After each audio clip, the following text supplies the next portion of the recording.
श्रीमाधवान्वयसुताम्बुधिपूर्णचन्द्रम् श्रीश्रीनिवासपुत्पर्यकृपार्थचक्रम् श्रीनव्यरङ्गयतिवर्यकृतात्मरक्षम् वन्दे सदा वरदलक्ष्मणदेशिकेन्द्रम् भारद्वाजम् शठारिम् शुभगुणान् पण्डितेन्द्रम् गजेमम् सूर्यनारायणस्य संस्कारमाभ्य रन्ताम् श्रीरङ्गलक्ष्मीर्हरिमुयुगात्पीररघुतीदशटारे ज्ञान रङ्गकारे भवहर कृपया न्यस्तभारम् नृसिंहे श्रीमद्वेदान्तरामानुजकरुणालब्धवेदान्तयुग्मम् श्रीमश्रीवासयोगीश्वरगुरुपतयोरर्पितस्वात्मभारम् श्रीमश्रीरङ्गनाथ कृपया प्राप्तमोक्षार्थमम् तम् श्रीमद्वेदान्तरामानुजम् अपरम् संश्रये देशिकेन्द्रम् जीवनम् जगताम् याचिमभ्यगतम् सर्वतन्त्रेषु वेङ्कटेशाह्वयम् महः प्रणामम् लक्ष्मणमुनिः निगण्णातु माम प्रसादयति यत्सूक्तिः स्वाधीनपदिकाम् श्रुतिम् अस्मत्परम्परायै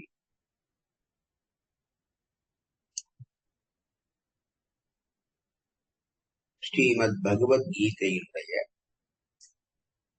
16வது அத்தியாயத்தின் முதல் 3 ஸ்லோகங்களை கடந்த 2 உபன்யாசங்களிலே மிக விசதமாக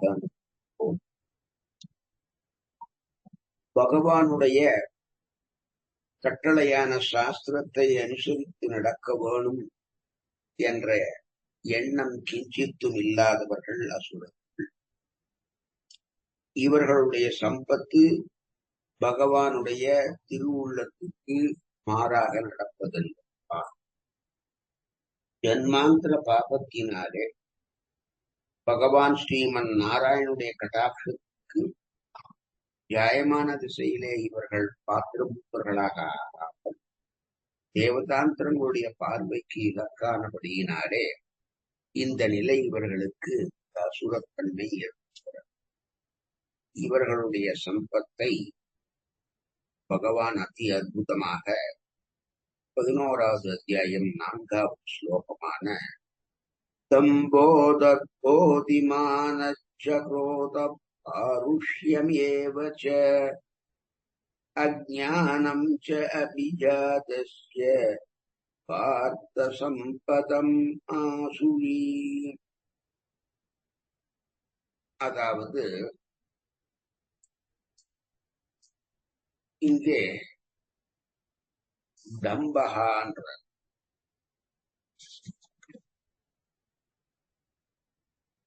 ஹே பார்த்த ஹே அர்ஜுனா, தம்பக ஆடம்பரம், தாம்பீகம், பகட்டும் ஆடம்பரம், தர்பகா ஒரு கர்வமான இருமாப்பு, அபிமானஹாச்ச தற்பெருமையும் செல்பூரி, குரோதகாச்ச கோபமும், பாருஷ்யம் ச ரொம்ப கடுமையும், அஜ்ஞானமேவ ஞானமில்லாமல் அஜ்ஞானமாய், ஆசுரீம் சம்பதம் அசுரப்பண்புகள், அபிஜாதஸ்ய அந்த ஆசுரப்பண்புக்கு லட்சணமாக இவை ஆகுங்கள். ஏ அர்ஜுனா, தாம்பீகமும் பகட்டும் ஆடம்பரமும் இருமாப்பும் தற்பெருமையும் கோபமும் கடுமையும் அஞ்ஞானமுமே அசுரப்பண்புகள் பிறந்தவர்களுடைய இலக்கணமாகும் என்கிறான் பகவான். இதுல நாம முக்கியமா தெரிஞ்சுக்க வேண்டியது, புறத்தியார் தன்னை ஒரு தர்மிஷ்டன் தார்மிகன் என்று நினைக்க வேணும், புகழ வேணும் என்ற ஒரு நோக்கத்துடனே தர்மங்களை செய்பவர். அவிவேகத்தை உண்டு பண்ணக்கூடியது, விஷய அனுபவத்தினால் ஏற்படுவதுமான மதம், தன்வித்யை, குலம் முதலியவற்றிற்கு பொருத்தமே இல்லாத கர்வம், பிறரை நலிவதற்கான மனக்கு, நல்லவர்களை பயப்படுத்தும் கடுமை, எது பரத்துவம் எது அவரதத்துவம் என்பதை அறிய முடியாததான ஒரு அறியாமை, எதை செய்ய வேணும் எதை செய்யக்கூடாது என்பதை அறியாமை, இவையெல்லாம் ஆசுரக்கு சம்பவிக்கின்றதான் என்றான் பகவான். தம்பஹா, பகவானுடைய திருவுள்ளப்படி நடக்க வேணும் என்ற எண்ணம் கிஞ்சித்தும் இல்லாமல், பிறர் தன்னை தார்மிகன் என்று கொண்டாட வேண்டும் என்ற நோக்கத்தை தர்மங்களை பணம். தர்பஹா, பணம், உள்ள, கொண்டாட்டி, இப்படிப்பட்ட விஷயங்களை அனுபவித்தினாலே உண்டாகிற சந்தோஷம். இது ஒத்தனை தலகால் புரியாம படிக்கும். எதை செய்யணும் எதை செய்யக்கூடாதுங்கிற விவேகம் அது இப்படிப்பட்டவனுக்கு இருக்கவே இருக்காது. ஆச்சாரியன் மற்றும் பகவான் முதலுடைய சேவையினாலே ஏற்படும் சந்தோஷம் அது வேண்டியதில்ல, ஆகாதுன்னு நினைக்கிறவங்க இருக்காள்.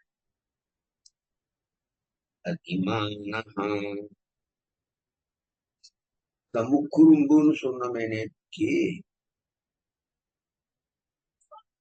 குலச்செருக்கு, தனச்செருக்கு,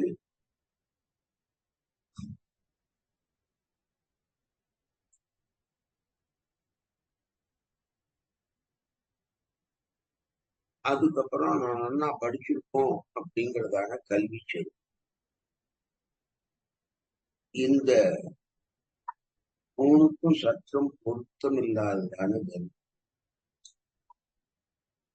தன்னுடைய வயசு என்ன, தான் பண்ண போற செயல் என்ன, அதனாலே என்ன பிரயோஜனம், கல்வி குலம் இவற்று நட உட பாவனை பேச்சு இதெல்லாம் பொருத்தமா இருக்கணும். அப்படி பொருத்தம் இல்லைன்னா புரோதஹா, புறத்தியாருக்கு பீடியை உண்டு பண்ணக்கூடியதான கலக்கம். குரோதம்னா என்னன்னா, கெட்ட பழக்கத்தினாலே கோபப்படுபவர்கள் சேர்க்கையாகும். தன்னை பிறர் அவமதித்தாலோ ஒதுக்கினாலோ தூஷணம் பண்ணாலோ அவர்களுக்கு பிடிக்காததான காரியத்தை பண்ணாலோ,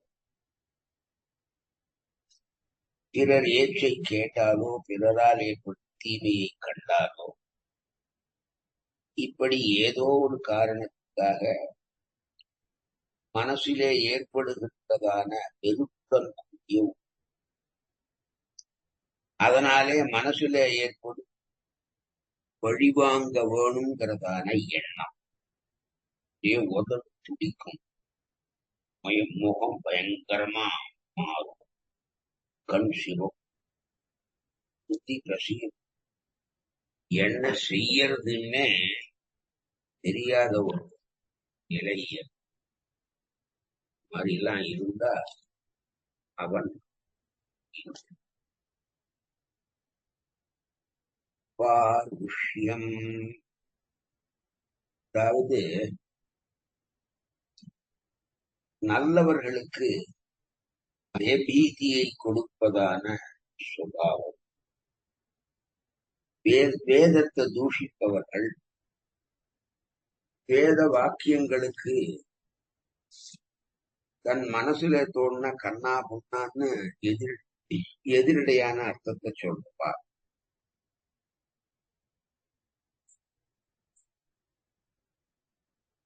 திருடர்கள் முதல்வர்களுடைய விஷயத்தில கடுமையான பேச்சோ கடுமையான தண்டனையும் அவளுக்கு தோஷம் ஆகாது சொல்லுவார். இப்படிப்பட்டவர்கள். இதுல பாருஷ்யம்னா கடுமைன்னு அர்த்தம் பண்றார். பெண்மை கொஞ்சமும் இல்லாமல் இருப்பது, ஒருவரை வெய்யறது, நிஷ்டூரமா கடுமையா பேசுறது, கேலி பண்றது, போல் சொல்றது, பணிவில்லாமல் இருக்கு, தயதாட்சியம் இல்லாம பழிவாங்க, கொடுமைப்படுது, இதெல்லாமே எதுல வரும்? இந்த பாருஷ்யத்துல தான். அஜானம், உண்மை எது பொய் எது தர்மம் எது அதர்மம் எது என்ற உண்மையை தெரிந்து கொள்ளாமை அல்லது அவை பற்றிய தவறான தீர்மானம் அஜ்ஞானம். சாஸ்திர ரீதிய பார்த்தா எது பரதத்துவம் எது அவர தத்துவம் அப்படிங்கிறதையோ, எத்த பண்ணணும் எத்த பண்ணக்கூடாதுங்கிறத பற்றியும் தெரிஞ்சுக்காமல் இருக்கிற அறியாமை.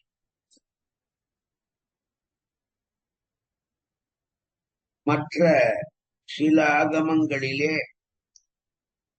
பராவர தத்துவங்களை மாறாடி பேசியிருப்பதும் வேத விருத்த ஆச்சார பரிகிரகமும் இந்த அஜ்ஞானத்தாலே அவர்களுக்கு ஏற்பட்டது. உரிய காலத்துல தூங்காமல் இருப்பது, உபயோகமில்லாத விஷயங்களை நல்லதாக நினைப்பதும் அறியாமையும் இவர்களுக்கு இத குற்றமா கூட நினைக்க மாட்டாங்க.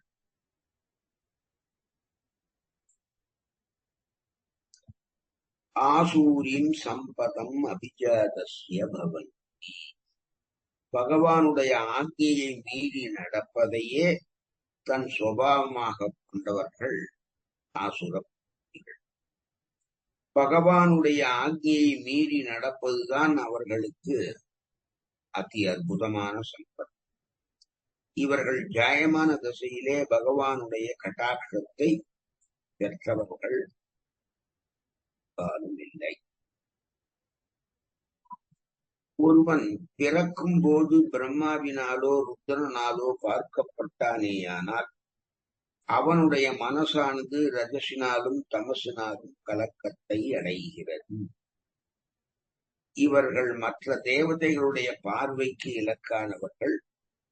விஷ்ணு பக்தி பரோ தேவஹா விபரீதஹா ததா அசுரஹா என்ற வச்சனம் விஷ்ணு பக்தி உள்ளவனை தேவன் என்றும் விஷ்ணு பக்தி இல்லாதவனை அசுரன் என்றும். தெய்வ பிரகிருதிக்கு கூறப்பெற்ற குணங்களில் எதுவும் இவர்களுக்கு இருக்காது. தம்பகா என்ற ஸ்லோகத்தில் குறிப்பிட்டவை மற்றவை இல்லாமைக்கு இது லட்சணமாக.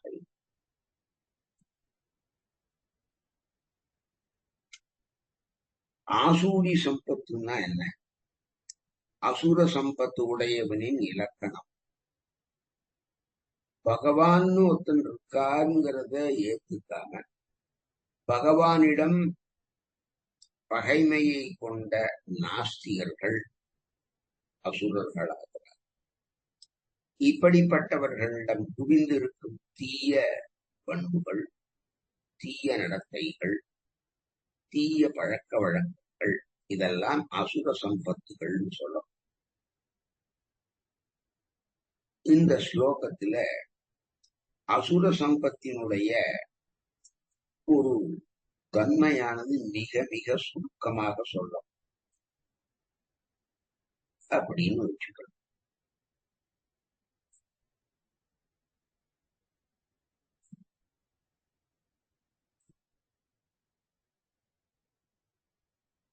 இப்படி தெய்வ சம்பத்தை பத்தியும் அசுர சம்பத்தை பத்தியும் பகவான் சொன்ன உடனேயே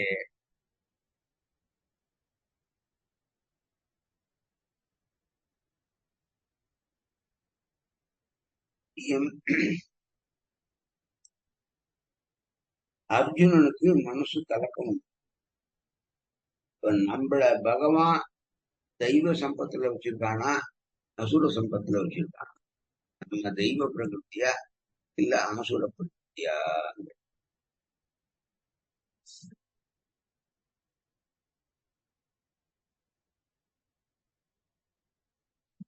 சம்பத்தியதை இது சம்பத்து.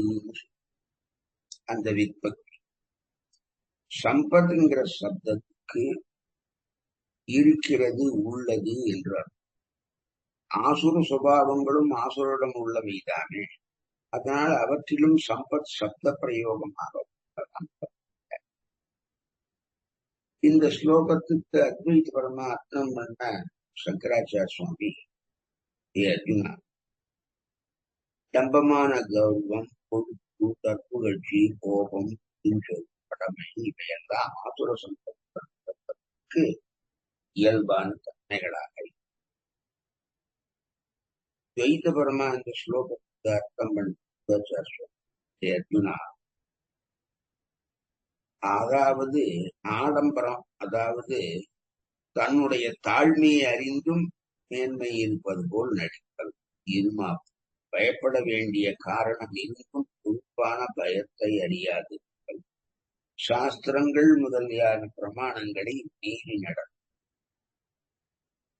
கோபம், பிறரை துன்புறுத்தும் தப்பான் கொடுமையாக இருத்தல், அறிவின்மை, விபரீத ஞானம், இப்படிப்பட்ட இந்த 6 குணங்கள் அசுரர்களுக்கு செல்வத்தை அடைந்தவனுக்கே லட்சணங்களாக.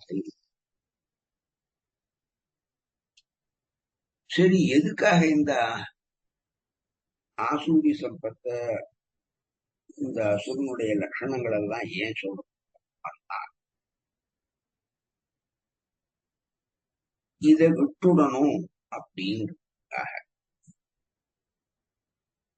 தெய்வ சுபாவம் படைத்தவனாக இருப்பது ஆசுர சுபாவம் படைத்தவராக ஸ்ரத்தையும் பயமும் உண்டாவதற்காக அவற்றினுடைய பலனை விவரித்து அர்ஜுனுடைய கலக்கத்தை எம்பெருமான். அடுத்ததா, தைவீ சம்பத்தி மோக்ஷாய நிபந்தாய ஆசுரீமதா ஆசுஷா சம்பதம் தைவீ அபிஜாதோசி பாண்டவ. இந்த மாசுச்சகாங்கிற பதம் கீதையில 2 இடத்துலதான் வரும். இந்த 16வது அத்தியாயம் 5வது ஸ்லோகம், 18வது அத்தியாயத்துல சரம ஸ்லோகத்துக்கும் சர்வதர்மான் பரித்யஜ்ய மாம் ஏகம் சரணம் வர்த்த அஹம்த்வா சர்வ பாபேபியா மோக்ஷயிஷ்யாமி மா சுச்சகா. அப்போ கவலைப்படாதேன்னா எப்ப சொல்லுவா? கவலைப்படுறவனுக்கு தானே கவலைப்படாதேப்பா. இப்போ தெய்வ சம்பத்து உள்ளவன் இப்படி இருப்பான், ஆசூர சம்பத்து இருக்கிறவன் இப்படி இருப்பான்னு சொல்லும் போது அர்ஜுனன் ஏன் கலக்கம் அடையணும்னா, இப்போ அவன் தன்னை இதுவரைக்கும் ஆசுர சம்பத்து நினைக்கல, தெய்வ சம்பத்து உள்ளதான் நினைக்கிறான். பகவான் இதெல்லாம் சொன்ன உடனே ஒருவேளை நம்மளையும் எம்பெருமான் ஆசுர சம்பத்து திருஷ்டி வச்சுட்டானா அப்படிங்கிற. இங்கே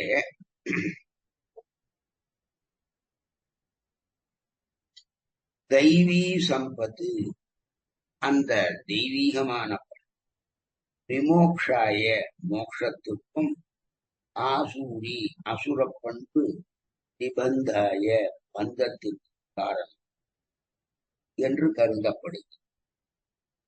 பாண்டவ ஏன்னா தெய்வீம் சம்பதம், நீ தெய்வ பண்புடன் அபிஜாதகா அசி பிறந்திருக்கிறாய். அதனாலே மாஷா நீ வருத்தப்பட வேண்டும்.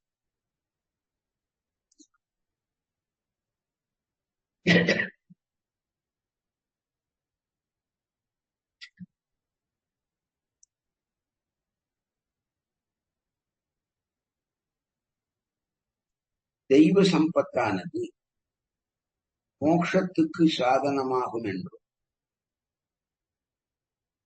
அசுர சம்பத்தானது அத்தியந்தம் சம்சார பந்தத்துக்கே திரும்ப திரும்ப காரணமாக அமையும் என்றும் இந்த ஸ்லோகத்தினாலே சொல்லப்பட்டு, ஏ பாண்டு மகாராஜன் புத்திரனான அர்ஜுனனே, நீ கொஞ்சமும் கவலைப்பட வேண்டாம். உன்னுடைய பிறப்பு தெய்வ சம்பத்தை பெறக்கூடிய வகையிலே நீ பிறந்தாய். அப்படி ஆசுர சம்பத்தா இருந்தா பகவான் இவனுக்கு இவ்வளவு தூரம் அர்ஜுனனுக்கு உபதேசம் பண்ணுவானான்னு ஒரே அடியா அடிச்சு வடம். அதுல இருந்தே தெரியலையா, அவன் கூட என் முன்னால் நான் பேசுறதுனாலேயே நீ ஆசுர சம்பத்து இல்ல, தெய்வ சம்பத்து இல்ல, தெய்வ சம்பத்து உடையவன் தான் உனக்கு தெரியலையா? அதனால உன் மனசுல என்ன ஓடும்? என்ன, ஐயோ ஒருவேளை நம்ம ஆசுர சம்பத்தா இருந்தாலும் சிவாமி அப்படின்றானே, அந்த மாதிரி என்ன ஏதாவது கொண்டுடணும் பகவான் நினைக்காத. நீ தெய்வ சம்பத்து தான், அது நல்ல கவலைப்படும். இப்போ தெய்வ சம்பத்துங்கிறது என்ன? பகவானோட ஆக்ஞையை பின்பற்றுவதான ஒரு செயல். விமோக்ஷாய, அது படிப்படியா பகவான நாம அடையறதுக்கு ஒரு சாதனமாகும். ஊர்வம் கச்சந்தி சத்வஸ்தாகா, இந்த விஷயம் சொல்லப்படும். தெய்வ சம்பத்தானது பக்தி பிரபத்திகளிலே ஏதாவது ஒன்றின் மூலம் மோட்சத்தை அளிக்கும் என்பது இங்கே கருத்து. ஆசூரின்னா யார்? இப்போ உத்தரவை மீறி நடக்கிறது அப்படிங்கிறத சம்பத்துக்கே அதுதான் ஆசூரி. அசுர சம்பத்து உள்ளவன் ஆசூரி. இப்போ இந்த கோத்திரத்தை வச்சுட்டு ஆசூரி பட்ட பேரா, அது என்னுடைய நண்பர்கள் ஆசூரின்னு கூப்பிடாதீங்கடா. ஆசூரியன்னா அது என்னமோ நீங்க தெய்வ சம்பத்து இல்ல, ஆசூரி சம்பத்து உள்ளவன் நீங்களே பறைசாற்ற மாதிரி. நிபந்தாய, திரும்ப திரும்ப நம்மள இந்த சம்சார பந்தத்திலேயே கட்டி, அதோ கச்சந்தி தாமசாகா, இந்த தாமசம் உள்ளதுனால அதோ அவனுக்கு பகவானுடைய ஜெயமான கட்டாட்சம். ஆசுர சம்பத்துகள் அந்த பிரம்மருத்ராதிகளுடைய கட்டாட்சம். இப்படி தெய்வ சம்பத்து யாரு, அசுர சம்பத்து யாருன்னு ரெண்டு பிரிவையும் கிருஷ்ணன் உபதேசம் பண்ண அதை செவிமடுத்தவனானார். நான் இந்த ரெண்டு பிரிவுல எந்த பிரிவுல சேர்ந்தனும் தெரியலையே, என் கதி என்ன தெரியலையே. ஒருவேளை பகவான் என்ன ஆசுர சம்பத்து லிஸ்ட்ல வச்சுட்டான்னா அப்படின்னு முகத்துல ஒரு கலக்கத்தை சொல்லல. ஆனா பகவான் சட்டுன்னு புரிஞ்சுட்டு கவலைப்படாதடா, நீ தெய்வ சம்பத்து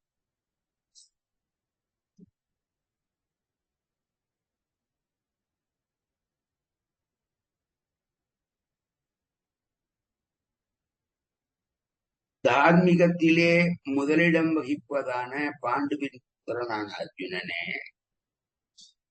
தர்ம காரியங்களையே செய்து மிகவும் உயர்ந்திருப்பவர்களுக்கு ஆசுர சுபாவம் படைத்த புத்திரர்கள் ஜனிக்க மாட்டார். ஆகையாலே பரம தார்மீகனான் பாண்டு. அந்த பாண்டுக்கு நீ புத்திரனா பிறந்திருக்க. அதனால நீ ஆசுர பிரக்தியாக இருக்கிறதுக்கு அவகாசமே இல்லை. தெய்வீம் சம்பதம் அபிஜாதோசி. இப்படி தெய்வ சுபாவங்கள் அமையக்கூடிய வகையிலே அர்ஜுனா நீ கட்டாயம் பிறந்துக்க. அதனால நீ தெய்வ பிரகிருத்தானே தவிர ஆசுரம் இல்லை. ஜென்மாந்திர சுருத வசத்தினால நீ பிறக்கும் போது என் பரிபூர்ண கட்டாட்சத்துக்கு பாத்திரமாயிருக்க. இல்லைன்னா என் சிஷ்யனாகி என்னிடமிருந்து சாட்சாத்தாக இந்த உபனிஷத் சாரத்தை கேட்கக்கூடிய ஒரு வாய்ப்பு உனக்கு ஏற்படுமா? அதனால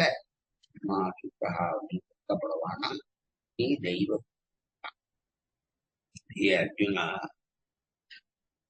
வருத்தப்படுறதுக்கு சக்தியே இல்லாத விஷயத்துல வருத்தப்படுறது சுபாவமே.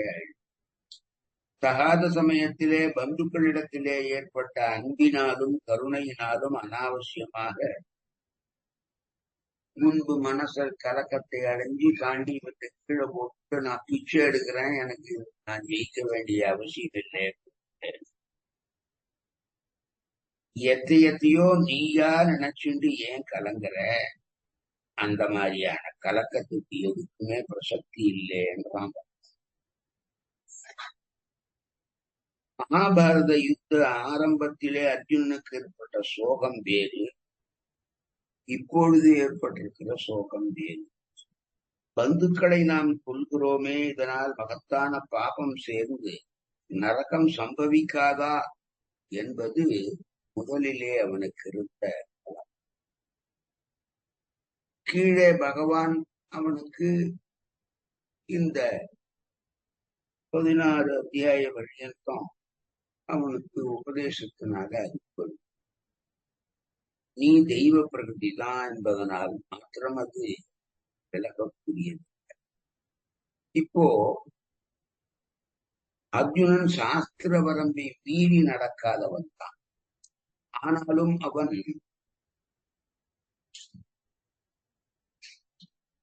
தன்னை ஆசுர பிரகிருத்தியோ என்று நினைத்து நிலைப்படும். நீர் பூத்த நெருப்பை கூட அவன் மனசுக்குள்ளே அகங்காரத்தின் இழகி அப்படியே ஓடும். அது அவனுக்கும் தெரியும் பகவான். இதனாலே ஒருத்தன் நாம ஆசுர பிரகிருத்தியோ அப்படின்னு நினைக்கவா? அந்த வருத்தமே மாசுச்சா என்பதை பகவான் அதை தெரிஞ்சுக்காங்கிறத ஆகும்.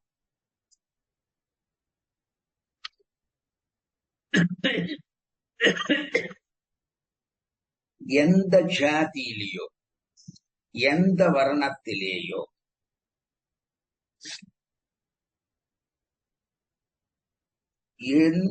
எப்படி பிறந்திருந்தாலும் பகவத் பக்தி ஒத்தன்ட்ட நிரம்பி இருந்ததுன்னா அவன் தெய்வ பிரகிருத்தான். அது இல்லாம போச்சுன்னா அவன் ஆசுரம். அப்போ தெய்வ பக்தி நிரம்பியவனான ராட்சசனான விபீஷணையும் பார்க்கிறோம். அதே மாதிரி தெய்வ பக்தி நிரம்பியதான பிரகலாதனையும் பார்க்கிறோம்.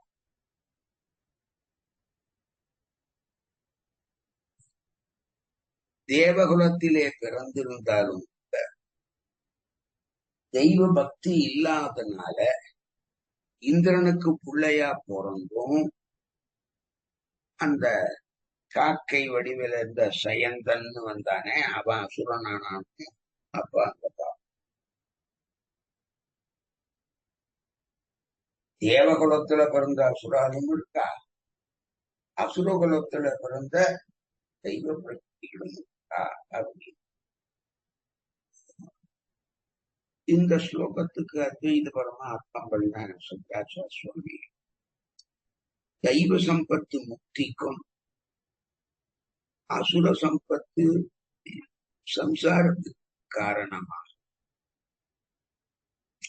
ஏ அர்ஜுனா, நீ அதனால வருத்தப்படாத, நீ தெய்வ சம்பத்து தான் அப்படின்றார்.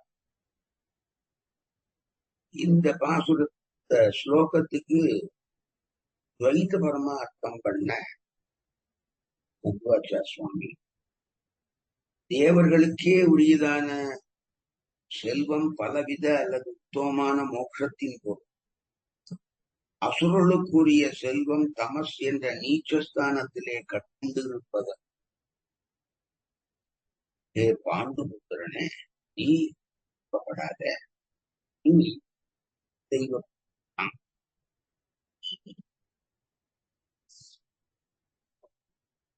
எல்லா ஜீவாத்மாக்களுடைய சொரூபம் ஒரே மாதிரிதான், சமப்பதான்.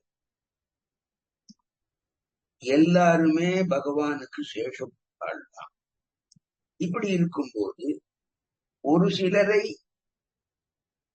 தெய்வப்பிறவி என்றும் வேறு சிலரை அசுரப்பிறவி என்றும் பகவான் இரண்டாக பிரிக்கிறானே, இதற்கு என்ன காரணம் அப்படிங்கிற சந்தேகத்தை தீர்த்து கொள்வதற்காக ஆசுர பிரகிருதியினுடைய குணங்களை வேருடன் துடுங்கி எறியணும் அப்படின்னு நமக்கு காட்டுவதற்காக ஆசுர பிரகிருதிகள் எவ்விதமான நடவடிக்கைகளிலே ஈடுபட்டிருப்பார்கள் என்பதை மிக விரிவாக பகவான் அறிவிக்கிறான்.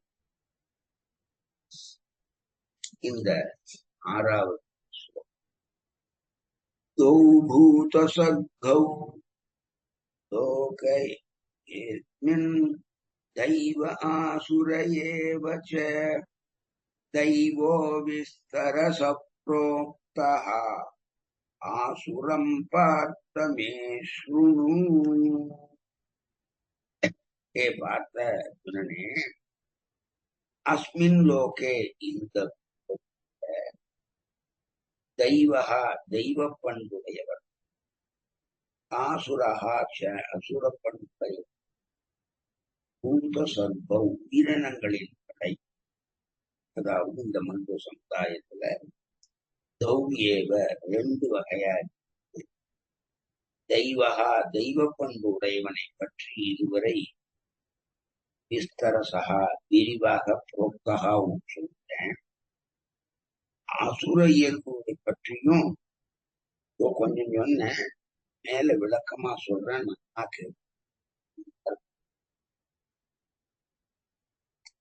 ஏ அர்ஜுனா, இந்த லோகத்தில தேவ பிரகிருதிகள் என்றும் அசுர பிரகிருதிகள் என்றும் உயிரினங்கள் படைப்பிலே இரண்டு வகையாக. தேவ பிரகிருதியுடையவனை பற்றி இதுவரை விரிவாக சொன்னேன். ஆசுர பிரகிருதியை பற்றியும் கொஞ்சம் சொன்னேன், விரிவா சொன்னேன்.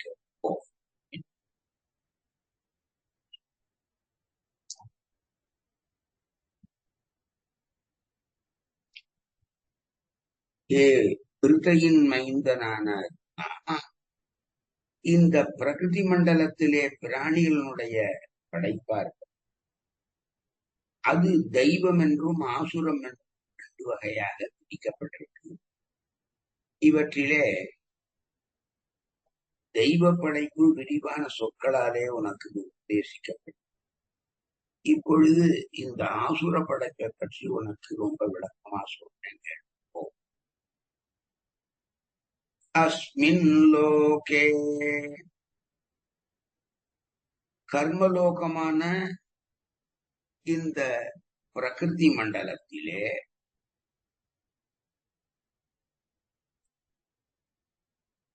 அல்லது அஸ்மின் லோகேன்னா இந்த பூலோகத்தில, இந்த பூமியான நிலப்பரப்பிலே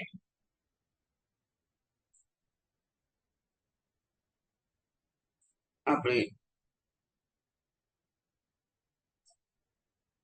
இந்த மாதிரி நம்ம அர்த்தம் சொன்னோம்னா அது அப்ப அஸ்மின் லோகேன்னா என்ன சொல்றா, இந்த பிரகிருதி மண்டலத்தில அப்படின்னு அர்த்தம். இது வெறும் பூலோகம் மட்டும் அர்த்தம் இல்லை. இப்ப பூலோகம்னு சொன்னா இப்ப தேவலோகத்துல இந்திரனுடைய புள்ள அந்த சயந்தன் இருக்காங்க. அப்ப பிராட்டி சன்னியத்தையே கொத்தி இது பண்ணான் இல்லையா, அப்புறம் உன் கண்ணா இருக்கு சரணாகி அதனாலங்கிறதெல்லாம் நமக்கு கதை தெரியும். அதனால இது பூலோகத்துல அஸ்மின் லோகம்னா அந்த பூலோகம்னு மட்டும் வச்சுக்க வேண்டாம், இந்த பிரகிருதி மண்டலத்தை எல்லாத்தையும் சேர்த்து இங்க சொல்றாங்க. தெய்வா தெய்வம் என்றும் ஆசுர ஏவாச்ச ஆசுரமே என்று பூத சர்வோ பிராணிகளுடைய படைப்புகளானது இரு பிரிவுகளாக இருக்கின்றன. நெடுநாட்களாக வந்த புண்ணியங்களினாலும் பாபங்களினாலும் பிறக்கிற காலத்திலேயே பகவானுடைய உத்தரவை நடத்துவதற்காக என்றும் அதை மீறுவதற்காக என்றும் ரெண்டு வகையான ஜனங்கள் தான். கருவிலே திருவிழாதீர் காலத்தை கழிக்கின்றீரே அருள். ஜாயமான கட்டாட்சம். ஒரு நல்ல ஆச்சாரியன் போனோம்னாலே ஈஸ்வரஸ்ய சௌகார் யாத்திரிச்சுகா அத்வேஷம் சொல்றா இல்லையா.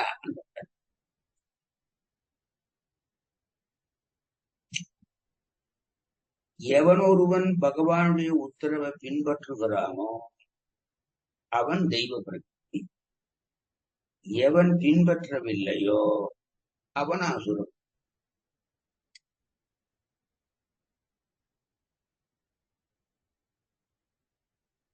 கர்மயோக ஞானயோக பக்தி யோகங்களை பத்தி பகவான் அர்ஜுனனுக்கு தெளிவா சொன்னான். இதெல்லாம் ஆசுர பிரகிருதிகள் பண்ற வேலை இல்ல, தெய்வ பிரகிருதிகள் பண்ற வேலை.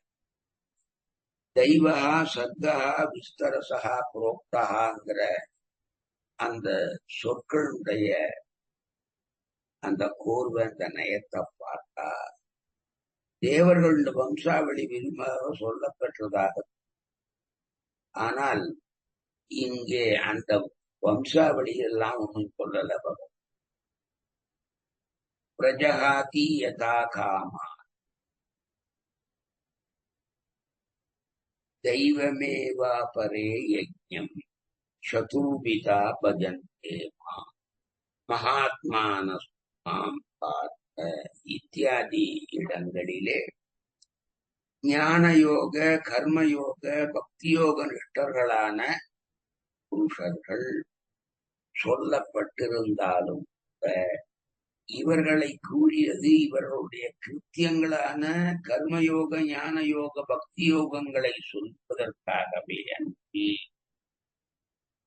தெய்வ படைப்பு எந்த காரியத்துக்காக ஏற்பட்டதோ அந்த காரியம் விரிவாக ஏற்கனவே சொல்லப்பட்டதாகவே அபயம் சத்துவசம்சுத்தி என்று தொடங்கி இந்த பகவத்கீதையின் 16வது அத்தியாயத்திலே கூறப்பட்ட தெய்வ பிரபாவங்கள் அது தெய்வ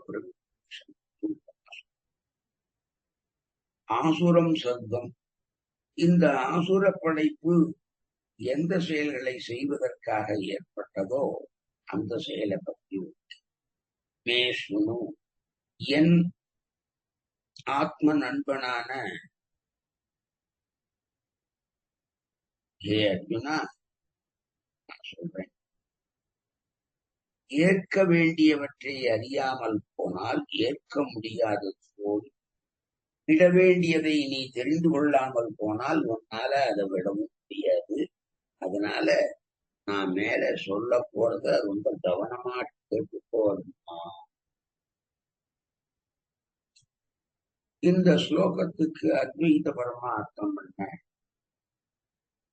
ஆதிசங்கரர், ஏ அர்ஜுனா, இந்த லோகத்துல உயிர்களுடைய பிறப்பு வகையா இருக்கு. ஒண்ணு தெய்வ பிரபுத்தி, மேலே உனக்கு தெய்வ பிரபுத்தினுடைய விஷயம் ரொம்ப பூர்ணமா சொல்ல, இன்னுமே இதுக்கு மேல அசுரத்தை சொல்ற. இந்த இதுக்கு துவைத பரமார்த்தம் பண்ண அத்வைத சுவாமி ஏ குத்தி அர்ஜுன, இந்த லோகத்திலே பிராணிகளின் சுட்டிகள் அல்லது சுபாவங்கள் தேவர்களுக்கு உரியன என்றும் அசுரர்களுக்கு உரியன என்றும் இரண்டு விதமாக பிரிக்கப்படும். தேவர்களுக்கு உரிய சுபாவம் மேலே நன்றாக கற்பிக்கப்பட்டது. இனி அசுரருக்கு உரித்தான சுபாவத்தை சொல்றேன், கேட்டுப்போம். ஆசுர பிரபுத்திய மேல பல ஸ்லோகங்களாக தெரிவிக்கப்பட